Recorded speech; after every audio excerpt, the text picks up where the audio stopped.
Puna e borxhit. Puna e borxhit është gjë e më e rrezikshme në Islam. Borxh, kur i ke marr borxh dikujt, edhe nuk ja thën borxhin, valla billa ke me pas përgjegjësinë të madhe te i madhi Zot. Friksohen gjithë ato njerëz të cilët kanë marr borxh, edhe qëllimisht nuk i kthejnë borxhin, nuk e ka dert me kthy borxhin, mirë ai si do kthehet Allahu. Mirë ai njeri i cili ka marr borxh dhe nuk ja kthen borxhin dikujt, mirë ai si ka me gjetë Allahun subhanahu xhela xhelal. Pse e them këtë gjë? Borxhi është hak i tjetër kujt. Borxhi është hak i tjetër kujt, dhe hakun e kemi thënë tjetër kujt Zoti nuk ta falet. Sidomos borxhin nuk ta fal Allahu subhanahu xhela xhelal. Prandaj tash profeti alayhi salatu sallam ka pas rast që ka qenë xhenaze dhe ka pyet para se me fal xhenazën, ka pyet profeti alayhi salatu sallam, a ka borxh ky person? Është ngrit dikush ka thonë, ja Rasulullah, mi ka mu 2 denar borxh. Flasëm me parën atëhershme. Profeti alayhi salatu sallam ka thënë, falini se unë nuk e fal xhenazën. Imagjino, profeti alayhi salatu sallam nuk ka guxuar ta fali xhenazën atij që ka borxhin. Është ngrit një prej sahabëve, shokët vet. I ka shku nga mas profetit alayhi salatu sallam, ka thonë, ja Rasulullah, nalu, hajde fali se unë kam ja la borxhin atit. Edhe falën pastaj profeti alayhi salatu sallam. Kur e ka pat nesmen ose mas 2 ditësh profeti alayhi salatu sallam, atë personin që i ka thënë që unë do ja laj borxhin, i ka thënë profeti alayhi salatu sallam, a ja lave borxhin? Ka thonë, ja Rasulullah, sot ja kam la borxhin. Shihni çka ka thënë profeti alayhi salatu sallam, sot është flladit. Sot ai xhenazë, sot ai njerë në varr është letu, është flladit. Pra më kujtojnë ato njerëz të cilët marrin borxhe, marrin kollaj dhe nuk e kthejnë. Se kanë me pas përgjegjësi të madhe të Allahut subhanahu xhela xhelalu. Jo më këtë Allah azza wa jall surën Bekare, kush është ajeti më i gjatë në Kur'anin Kerim? Ajeti më i gjatë në Kur'anin Kerim, një faqe, është ajeti i borxhit. Prandaj i madhi Zot na ka udhëzuar dhe na ka thënë që kur merret borxhi dhe kur tipet borxhi të shkruhet e madhe qoftë ose e vogël. Pse të shkruhet? Se nesër dalin konflikte të tilla siç e përmendet ti. Ai nesër nuk ta pranon se ka borxh, se të ka marr borxh. Nesër s'ta pranon. Ose nuk ta jep borxhin, ose thotë ç'a borxhi do për me ikse ka me të vra. Bien hall që ti ta kërkosh parën tënde, lekun tënd. Ti kur ke një dokument që i ke dhënë borxh, atëherë ti më kolloj mund t'i hecësh to letra e çon në gjykatë, e çon e kërkon të drejtën tënde. E kërkon drejtën tënde. Prandaj, nëse njeriu i cili ka borxh dhe nuk ta jep borxhin, dhe është e drejta jote, a e falat xhenazë pastaj se falat njeri, është e drejta jote, se faret edhe sasia që është marr. Dikush ka me mira euro. Me mira euro nuk e ka kthy. Është problem. Mund t'ja falësh më se s'ka. Se s'ka. Okej. Ama me një kohë gjatë, ç'ta të bën shtëpi, ç'ta të bën krejt, kur s'kishte nuk ishte problem. Nuk shkosh t'ja lipi se s'ka. Të kuptoj. Që tash kur ka, po thon, ç'ta të bëhet toshë, si ta. Po. Edhe me dokumenta, është edhe i shkruajtur domosh me letra me gjëra me krejt. Okej, ne e dim për shkakun kur njeri s'ka. Edhe nëse e fal, inshallah ke shpërblimin te Allah azza wa jall. Ama në momentin që ti ke marr borxh dhe i thu unë do ta laj këtë borxh, do ta paguaj këtë borxh dhe e neglizhon dhënien e borxhit dhe jep përparësi gjërave të tjera në jetë dhe nuk i jep përparësi borxhit, valla ato njerëz do kenë shumë përgjegjësi për Allahut subhanahu xhela xhelal. Nuk e di se si zen gjumi. Nuk e di se si mbyllin syt, e flen gjumë.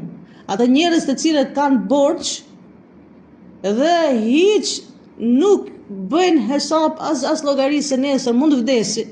Nesër do kthehet i madhi Zot xhelle xhelalu dhe do ketë përgjegjësinë e madhe. Nëse i ke dhënë borxh sikur edhe 1 cent, 1 cent, ja ke dhënë borxh, është borxh, ajo borxh ka me ta kërku Allahu subhanahu xhelle xhelalu. Nesër hakun e tjetër kurt. E nuk ta falen i madhi Zot.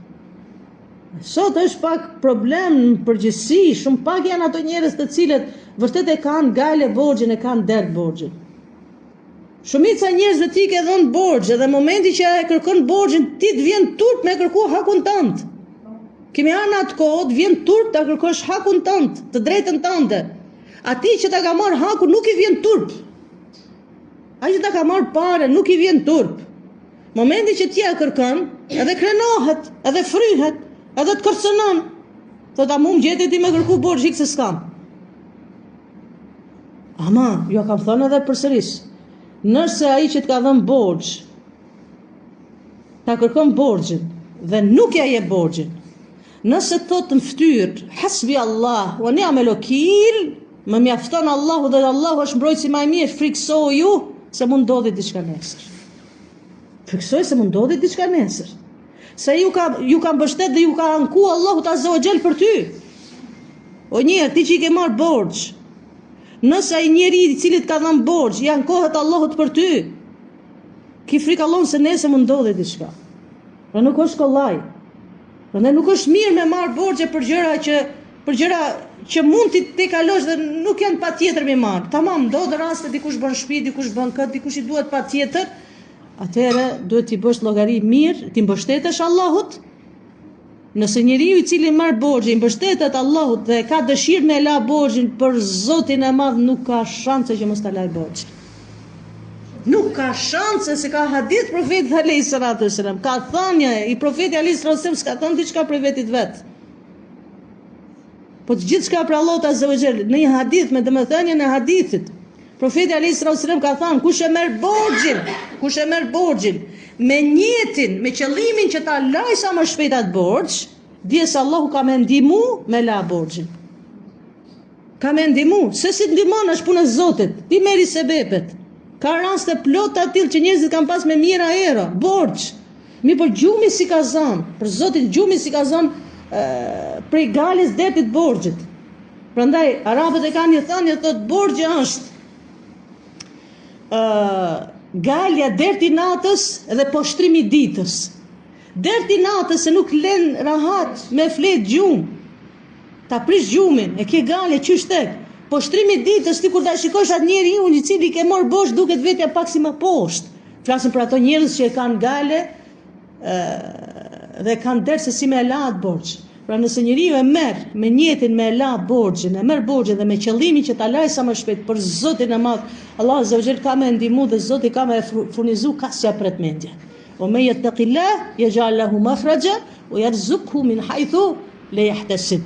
Kush e ka frikë Allahun dhe ti ke frikë Allahun, sa më shpejt duhet me e la atë borxh, thot i Madhi Zot ka premtu, ka me t'i qel, ka me t'i hap dyrët Allahut Azza wa Jall, udhët ka me t'i hap Allahu Azza wa Jall dhe ka me t'furnizu kasta pret mendja ty për Zotin e Madh, për Allahun e Madh. Betohem në Allah, të vjen risku Allahut, ka ty sta pret mendja.